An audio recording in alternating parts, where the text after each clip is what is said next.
വലിയ മരം തണൽ നൽകുന്ന തന്റെ പ്രിയപ്പെട്ട കിടപ്പിടത്തിൽ വിശ്രമിക്കുകയായിരുന്നു നമ്മുക്ക് ബെർക്ക്ലി.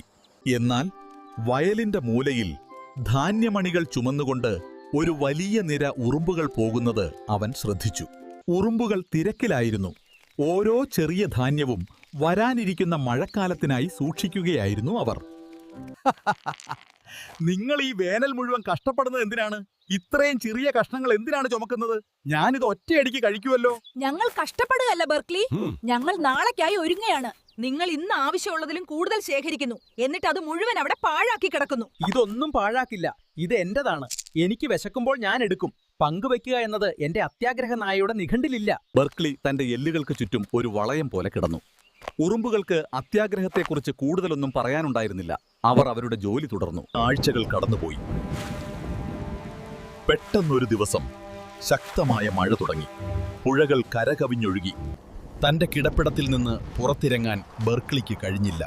ഓ, എനിക്ക് വല്ലാതെ വിശക്കുന്നു. എന്റെ എല്ലുകളോ, അവ ഇന്നലത്തെ മഴയിൽ അപ്രത്യക്ഷമായല്ലോ.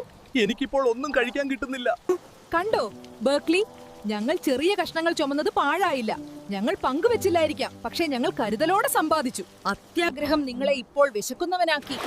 അത്യാഗ്രഹം നല്ലതല്ല, മറിച്ച് മുൻകരുതൽ അത്യാവശ്യമാണ്. ബെർക്ക്ലിക്ക് ഉറുമ്പിന്റെ വാക്കുകൾ സത്യമാണെന്ന് മനസ്സിലായി.